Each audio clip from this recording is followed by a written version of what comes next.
be taken apart from anything else. You cannot take it out from anything else. Like a stalk of grass from a sheet and shown it in its self-effulgent form. It is for this reason that the whole world, to its utter delusion, superimposes all activities peculiar to name and form on the self, and all attributes of this self-effulgent light on name and form. Mutual superimposition. And thinks, this is the self. This is not the self. It has such and such activities, attributes, or it is the agent. It is not the agent. It is pure. It is not pure.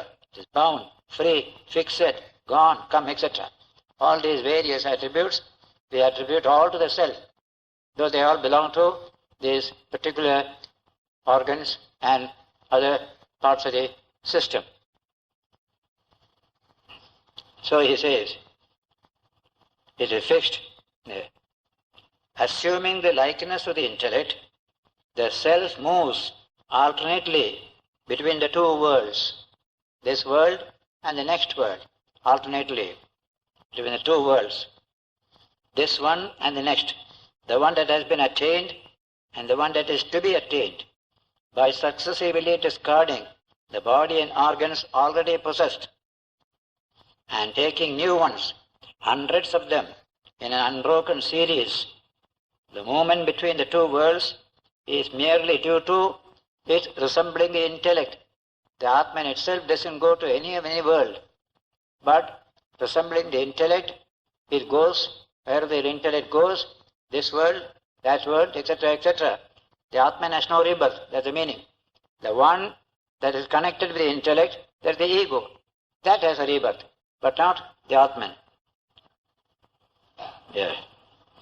That it is attributable to its resembling the limiting adjuncts of name and form, created by a confusion, and is not natural to it, because assuming the likeness with the intellect, it moves alternately between the two worlds. The text goes on to show that this is a fact of experience, is the language, which does the thinking.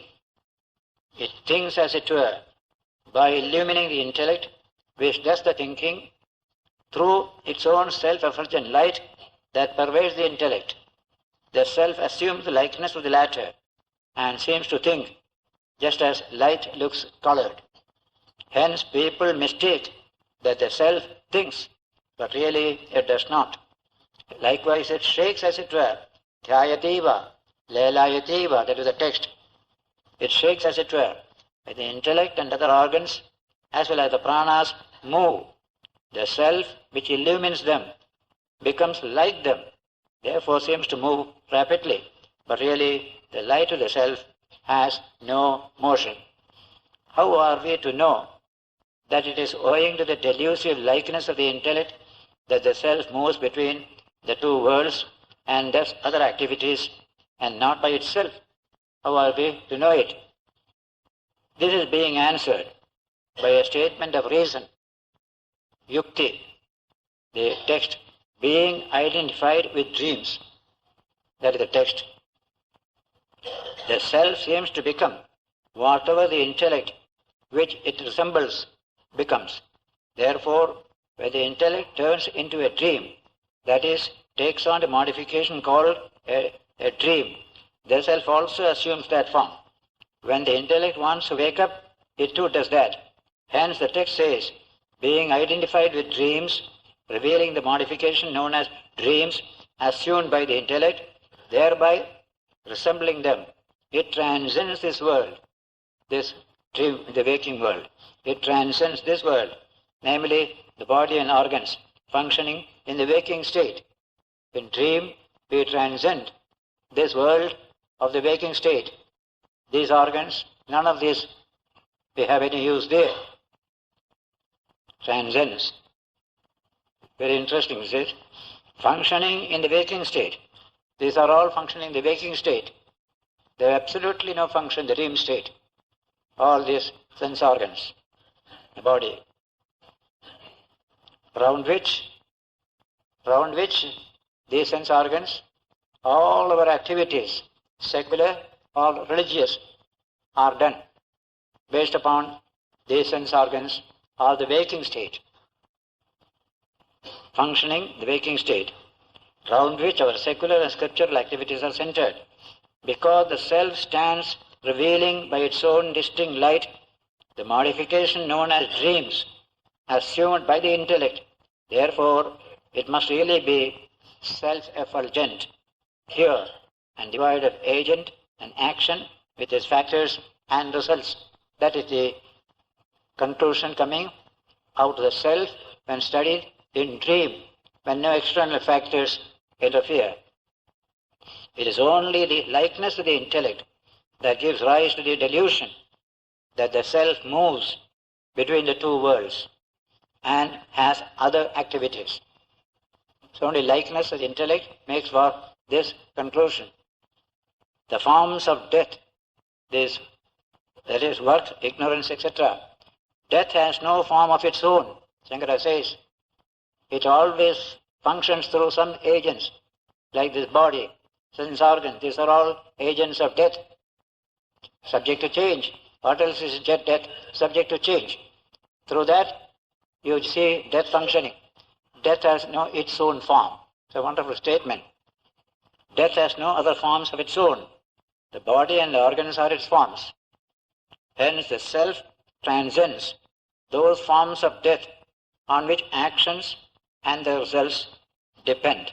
This is the statement regarding the self-effulgence of the Atman, with which we started this whole discussion when Yajnavalkya was questioned, what is the light by which man works in this world? Then the answer came, the sun. Sun is said, then the moon, like that one by one. Finally came the statement, Atman esha jyotisha aste palyate karma karute. Through the light of the Atman, a person works, moves about, and returns back. That is to be proved. That is why he had to take recourse to the study of dream, where nothing but the self exists. It will come further later on, one or two verses later, that in this dream there is nothing external, nothing from this world we take into dream. That is being proved in another statement later on. There is a very fine teaching coming here. Say, this question, immediately after this, we have the next text coming here. This discussion, Shankara goes on dealing with other philosophical objections coming from various schools, including the theory of momentariness, what they call Vijnanavada, theory of momentariness. Finally, theory of absolute Shunyavada, nihilistic theory. All that he discusses in the course of his commentary, which I do not want to read here. So, having said all this, the next text says, what he says. In one place he says, a little bit of botanical knowledge he gives here. Fire, for instance, is never seen to part with its own natural light and heat. That is its nature. What is its nature? It can never transcend. It is always there. Sabhavam na jahati sa. A thing cannot give up its own nature. Temporarily you can appear to give it up. The sun becomes cold in winter. Actually the sun is very hot. We know it well. But sun becomes cold in winter. Why? Due to certain external circumstance. When they are removed, sun goes back to its own original nature, full of heat and light. Although the redness and other qualities of a flower are seen to be removed by the addition of other substances, yet even there we infer that those features were the result of previous combinations. For we observe, by subjecting the seeds to a particular process, a different quality is imparted to flowers, fruits, etc. Hence consciousness cannot be conceived to be purified. This, a little botany comes in there. You can, by treating the seeds, create new type of flowers, new colors, etc., which we do plenty today. But he refers to it. That is, I don't know how he came to know this kind of subject. And so finally he says, the next text says, Sava ayam purusho jayamana, that is 438. Shairam abhisampadhyamana papamahi samsujyate sa ukta utkraman mriyamana papano vijahati. That person, when he or she is born or attains a body, is connected with evils arising to the body and sense organs. Good also is included, but mainly it is mentioned evils here. And when he or she dies or leaves the body, he discards those evils, sense organs, which are the centers of either good or evil. Yeah. Just as in this world, Shankara says, in the same body, a human being is identified with dreams, and in that state lives in the light that is his own self, transcending the body and organs, so is that man who is being discussed when he is born, connected with evils, with their inseparable concomitants or effects, namely body and organs, which are the support of merit and demerit, good, punyam and papam, these two. How is he born? When he attains a body with the organs and all, that is, identify himself with it, identify yourself with the body, then only you are born. When that very person dies or leaves the body to take another body in turn, he discards those evils, namely the body and sense organs, which are but forms of evil and have fastened themselves on him. They are evil in this sense it is used, not in the normal sense. They prevent you from realizing the self. Unless you overcome their pressure, you cannot realize your own true nature. Therefore, in a general sense, they are called evil. They also give us good, pleasure, comfort, everything is mentioned there. Primarily because they prevent us from realizing our true nature, this word is used. Yes. The next sloka says, Asya va etasya purushasya dve eva sthane bhavataha idam cha paraloka sthanam cha. The whole text is a translation is that human being has only two abodes, this and the next world. The dream state, which is the third, is at the junction of the two. Staying at that junction, he surveys the two abodes, this and the next world. Whatever outfit he may have for the next world, outfit means equipment for the next world, providing himself with that. What is that outfit? Nothing material, only the fruits of actions, samskaras, vasanas. These things we carry with us in the next life. So, he sees both evils, sufferings and joys. When he dreams, he takes away a little of the impressions of this all-embracing world of the waking state. Himself puts the body aside and himself creates a dream body in its place. This is what we do every day, revealing his own luster by his own light and dreams. In this state, the man becomes himself the light. That is the sentence. Last sentence. Atrayam purusha swayam jyotir bhavati. In the dream state, you become the light, yourself the light. You lighted your own activities. No external light is there. That will come later. He says, Kramana, transcending, outfit. You carry, what do you carry? When you go from this world to the next world, nothing physical, no material practical things you can carry. But you carry the good and bad deeds you have done and their impressions. That is your wealth, that's your liability, both. There.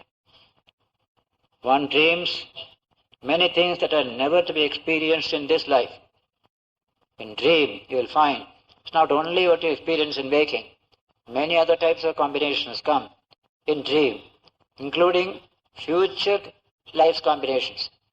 Today, several studies are going on about this subject in the West, and so many books also are coming. Once you accept the idea that man is not just this physical body. There is something else to the human being, then all other things follow. But if you keep only the body and nothing else, then no other thought can come. But the West has been tired of the idea that man is only the body, that there is something else about him or about her. With that knowledge, they are able to understand this subtler dimension of human life. And a lot of books are coming, a lot of discussions are coming on this subject. So many volumes have come about the experiences of later life, future life, from this life at the end, at the time of death, just before death. All these various experiences are studied, and this kind of truth is being elicited, that man is not this physical body only. It is a mind, and we call it the Sukshma Sharira, the subtle body. The gross body is thrown away. The subtle body goes with us in various reincarnations. So that is the impressions of past life. So many they are. When he, the self, that is being discussed, dreams freely, what is his outfit then? And in what way does he dream or attain the junction between this world and the next? The answer is being given. The text. He takes away a little of this all-embracing world, or the world we experience in the waking state. It takes something. What is that something? Not actual thing, but experience. Samskara, vasana, that we take. We can't take things from waking to dream, but we can take away our mental impressions. The all-embracing, sarvavat, the language, protecting or taking care of everything. It refers to the body and organs in contact with sense objects and their reactions. All these things.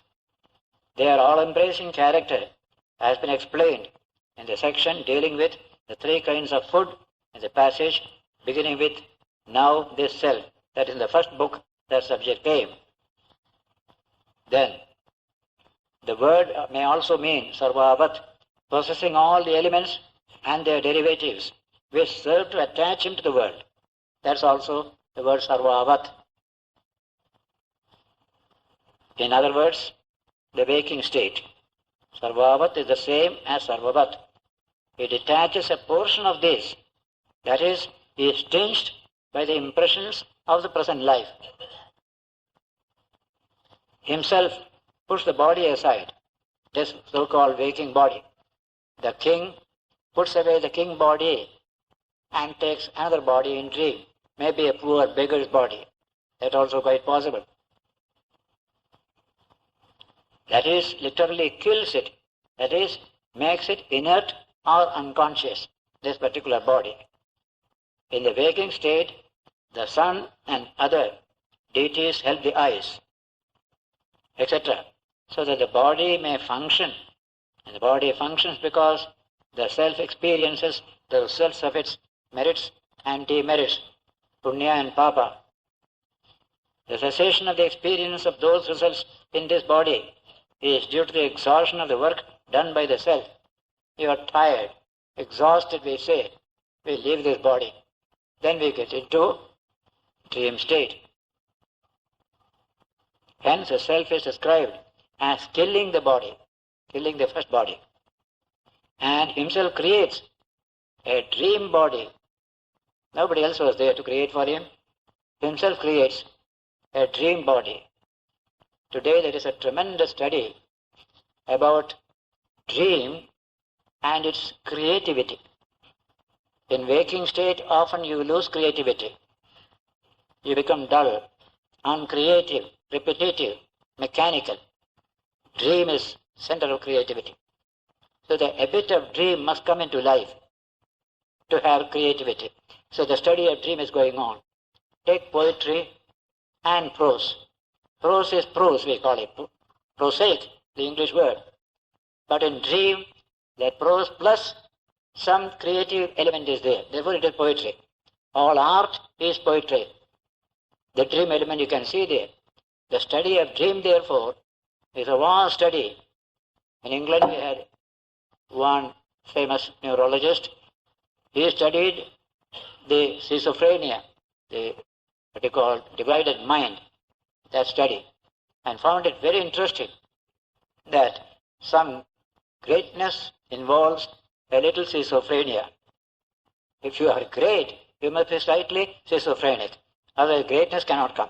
You can become mechanical, just like that, that's all. Money making and all that can go on. But a little creativity, a little schizophrenia is necessary. So a lot of study is going on this subject of the contribution of dream, the enrichment of human life. So don't confine yourself only to the waking evaluation of things. Money is valuable in waking state. That money has no value there. In this way, a wider view of life is coming in the West. And that is destroying materialism also. Materialism is based entirely on this external sensory system seeing the world. That is materialism. But this body is discarded when we go to dream. So this materialism has no function there. So all these changes are coming, and these great studies in the Upanishads, they are helping various people to continue that study, develop it, bring out its various implications, etc. Here is that subject, therefore, the study of dream. What a wonderful state it is. Though it is all a dream, we say. It is all a dream, that's all. True. The waking point of view, dream is a dream. You don't want to have money in dream. You want to have money in waking state. Perfectly correct. But dream has some tremendous creative contributions to make this life richer in quality. And today's whole movement of thought is how to make life richer in quality. Till now it was all quantity, quantity, quantity. Soon as quality comes in, dream also comes into the picture. Like poetry contains dream element, therefore it is poetry. High art contains dream element. High scientific discovery also contains dream element, the capacity for imagination. Dream shows imagination in full form. And the greatest discoveries came from imagination, not from logical waking state thinking. So he says here, impressions attaches on the portion of himself. Body functions because the self experiences the reserve of merits, etc. And himself creates a dream body composed of past impressions, like one created by magic. Exactly. Dream body is magic body, just like that. This creation, too, is a consequence of his past work. Hence it is spoken of as being created by him. Who created your dream body? Yourself. Your own karma, your own actions produce that dream body. Revealing his own luster, his own jyoti, consisting in the perception of sense objects, the mind itself being modified in the form of diverse impressions of the latter. It is these modifications that then take the place of objects and are spoken of as being themselves of the nature of luster. Objects in dream are also full of light. They are luster. Objects in dream, revealing the mass of impressions by his own light. That means there is no second light there, my own light. As a detached subject or witness possessing constant vision, he dreams. He had it in the waking, but it could not be distinguished from various other things. We have it in dream, there we can recognize. And he himself is a witness. He doesn't participate in all these things. Sakshi is a great word in Vedanta. When you think, and you think, that's something wonderful. In that book, Einstein and the Nature of the Universe, there is a book, there he mentions there. This is the greatest wonder, that we see ourselves and transcend ourselves in the very act of seeing the world. That is a wonderful thing. Therefore you can see that Sakshi, I am watching myself. I am watching the world. I am dealing with the world. I am also watching the world. What is that wonderful subject? Word Sakshi comes as a great truth in Vedanta. Yes. Detached light. In this state, at this time, the human body, the human being, or the self, himself becomes the detached light, free from the contact of the elements and their derivatives, external or internal. That is the speciality of the dream. From this point of view, then the question is asked. Objection. It is stated that the self then has glimpses of the impressions of the waking state. If so, how can it be said that in that state the man himself becomes the light? Impressions of the waking state, that is what has come there. How do you call it? Only in dream itself it is self-effulgent? Shankara replies, there is nothing wrong in it, because the glimpses are but objects, not the subject. They are objects. Objects have no light of their own. Subject alone, the seer, the observer, the knower. In that way, alone can the man be shown to be himself the light, and not otherwise, when there is no object to be revealed, as in profound sleep. There is no object to be revealed in profound sleep. In dream, there is object. Subject-object relationship obtains the dream as well as in the waking. When, however, that luster consisting of the impressions of the waking state is perceived as an object, then like a sword drawn from its sheath, the light of the self, the eternal witness, unrelated to anything and distinct from the body and the organs, is realized as it is, revealing everything. The Atman reveals everything. That state is the dream state. Therefore, it is proved that in that state, man himself becomes the light. How can man himself be the light in dreams? Question. Even if we come across at that time all the phenomena of the waking state dependent on the relation between the subject and the object, common thing between dream and waking is the distinction between subject and object. In both states, we have this distinction. The lights such as the sun are seen to help the eye and other organs just as the same in the waking state. In the face of these, how can the assertion be made that in that state the man himself becomes the light? That is the question. And then Shankara says, because the phenomena of dreams are different. In the waking state, the light of the self is mixed up with the functions of the organs, intellect, manas, and external lights. But the dreams, since the organs do not act, and the lights such as the sun that help them are absent, the self becomes distinct and isolated, and the dream state is different. Then the objection. The sense objects are perceived in dreams, just as we do it in the waking state. We do perceive sense objects there. How then do you adduce their difference on the ground that the organs do not function then?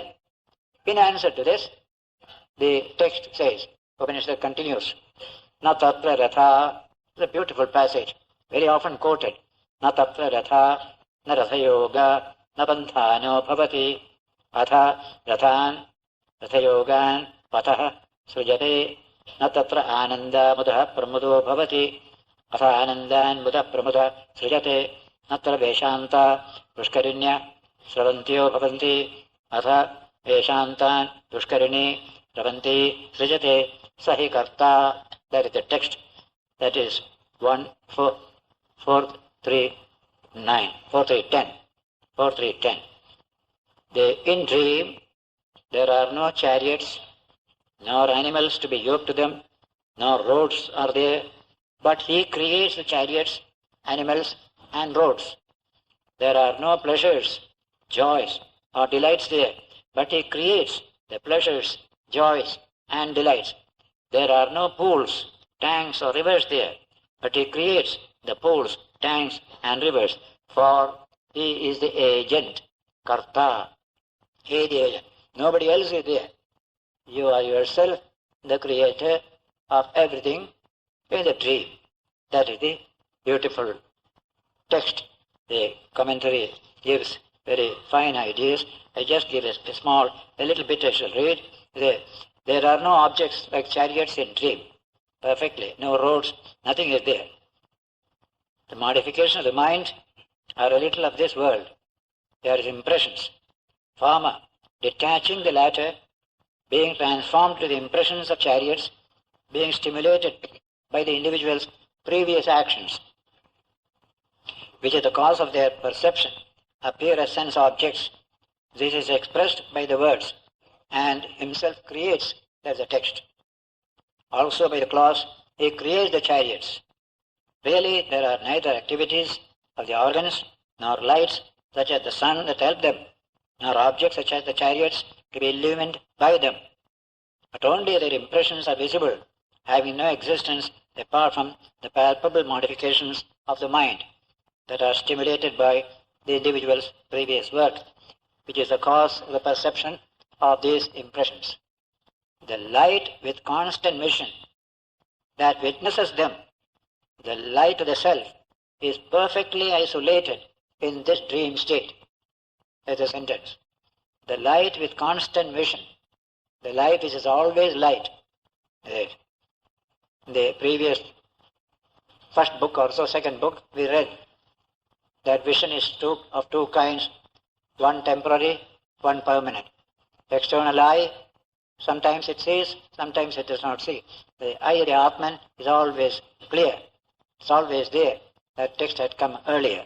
So, the light with constant vision that witnesses them, the light of the self, is perfectly isolated in this state.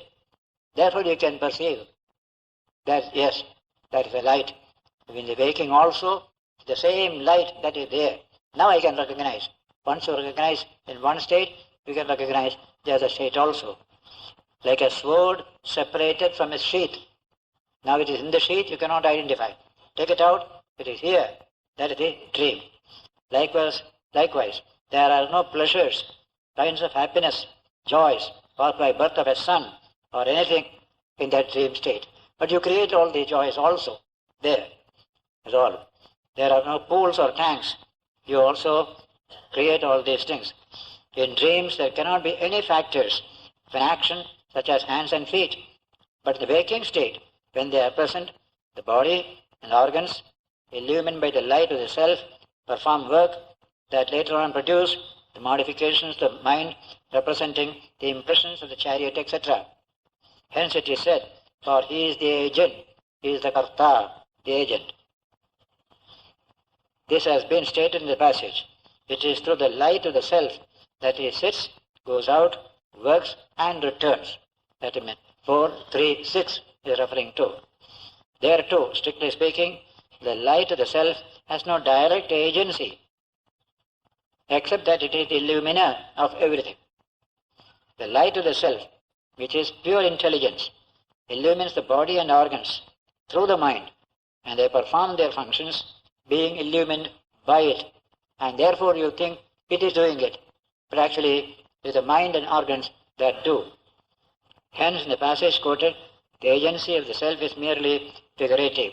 What has been stated in the passage, it thinks as it were, it moves as it were, dhyayativa, lelayativa, is here repeated in the clause. For he is the agent, he is the karta, in order to furnish a reason that is given. Now, tadeshas shloko bhavati. For this shloka comes. Now we are coming to a special verse.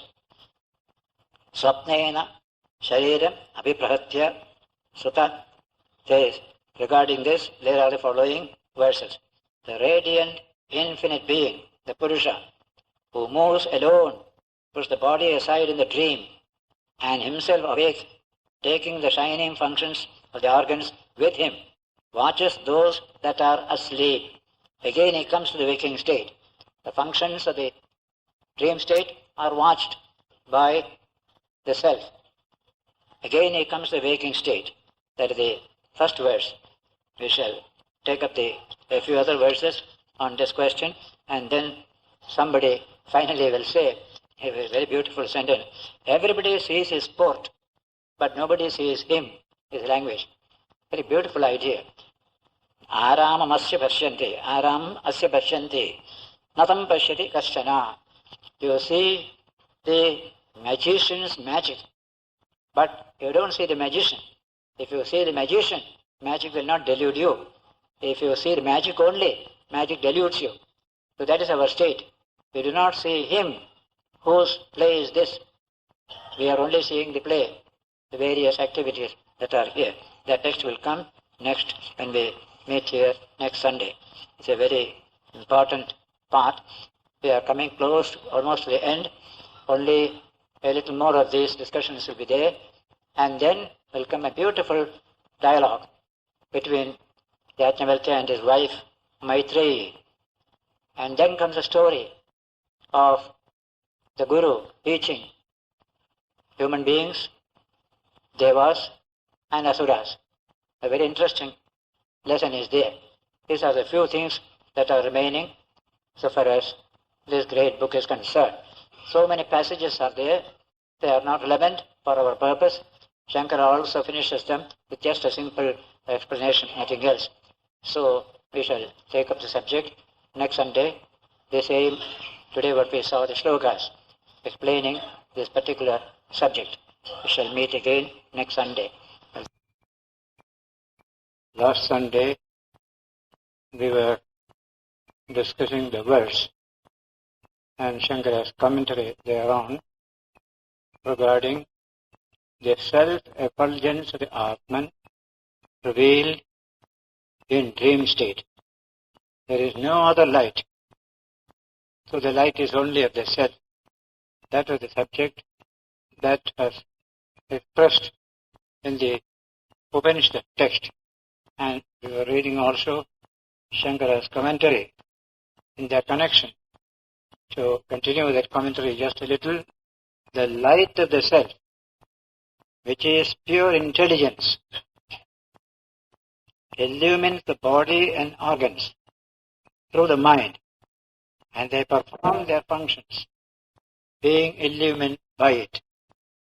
The Atman's light illumines the sense organs through the mind.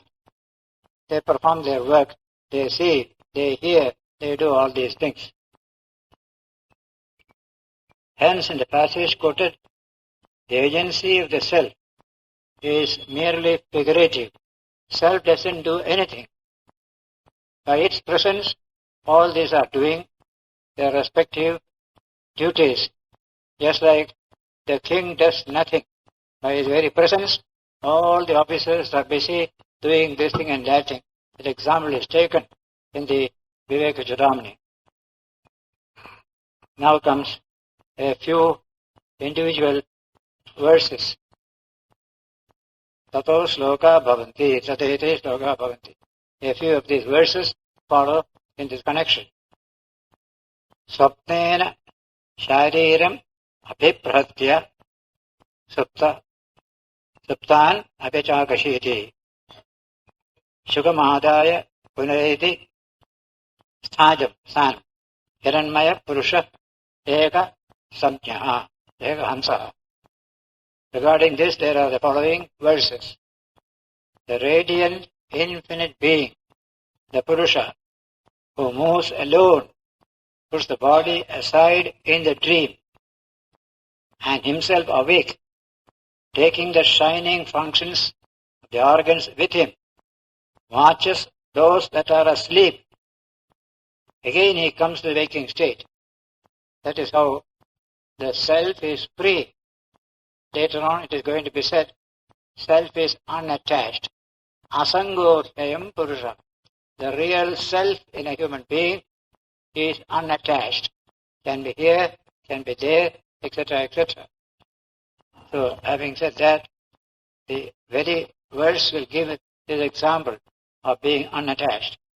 Then, the radiant, infinite being, who is immortal, moves alone, preserves the uncleanness of the body.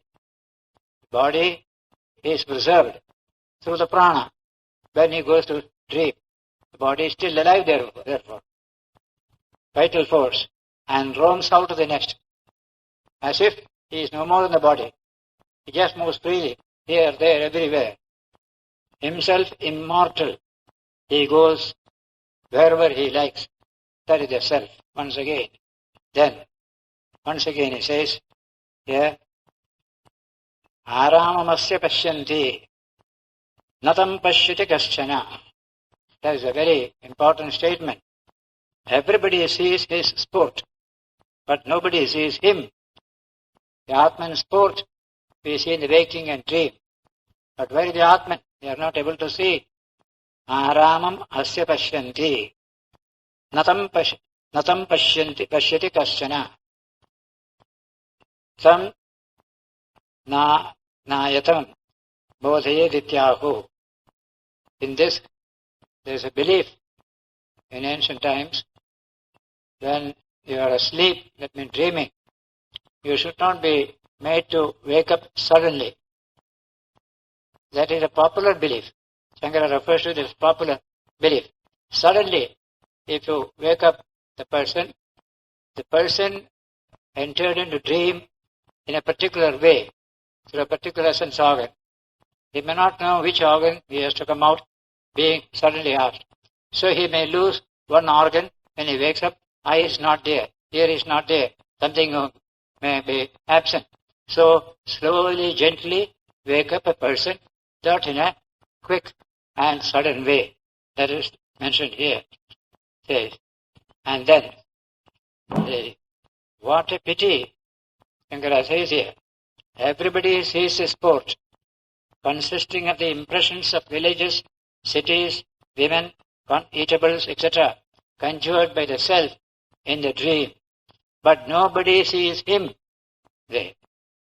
What a pity that although the self is totally distinct from the body and organs and is present before their very eyes, people are yet unfortunate enough not to see it, notwithstanding capacity of being seen. You have the capacity, only you don't see it, that's all. This is how the Shruti is sympathizing with mankind. You are the infinite Atman, you can realize it, you don't do it. How unhappy they are.